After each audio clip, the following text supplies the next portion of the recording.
আগামীকাল থেকে প্রত্যেক বুধে বুধে খবর নেবেন কায় কায় বিজেপি করি চায়, আর 2026-এর নির্বাচনে বিজেপির বুথ এজেন্ট হওয়ার কায় কায় চায়।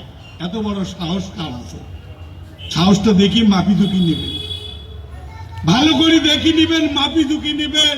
2026 আইসার আগে উমায় যেন কয় না ভাই মুই আর পোলিং এজেন্ট বিজেপির না হয়, মুই তোমার সাথে আছি।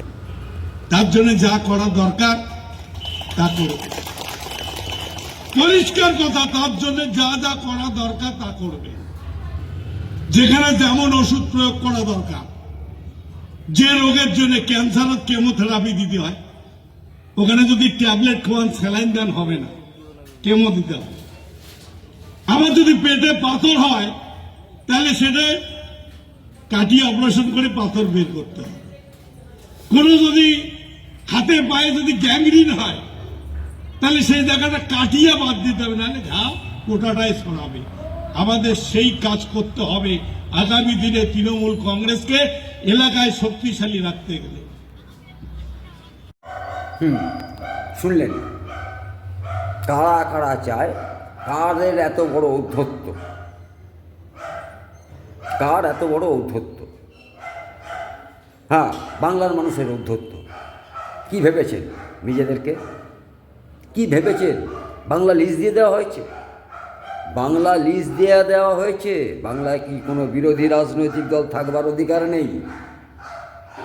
তার থেকেও বড় কথা হচ্ছে, বিভিন্ন সময় যারা সেটিংয়ের তত্ত্ব না নেন তারা থেকে শুরু করে বর্তমান রাজ্যের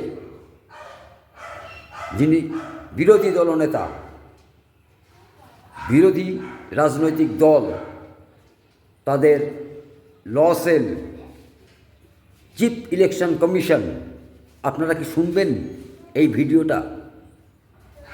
গণতান্ত্রিক প্রক্রিয়ায় নির্বাচন, পশ্চিমবঙ্গ নাকি গণতন্ত্রের পূজারী।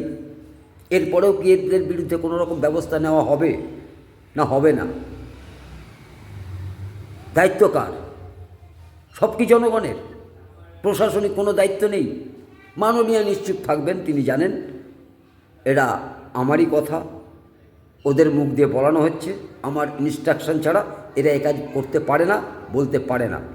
তা বাংলার মানুষের কাছে আমার আবেদন, মরবেন একদিন, মরবেন, আসুন সবাই মিলে এটাকে জুতো পেটা করি। এই রকম নক্কারজনক কথাবার্তা যারা বলতে পারে তাদের ঝ্যাঁটা জুতো দিয়ে কেলিয়ে বৃন্দাবন দেখান। যে কোনো জিনিসের একটা লিমিট থাকে, লিমিট ছাড়া আর কত? দেয়ালে তো পিঠ থেকে গেছে, এবার অন্তত সোজা হয়ে দাঁড়ান। কথা দিচ্ছি, আমি থাকব বুথে পোলিং এজেন্ট হয়ে।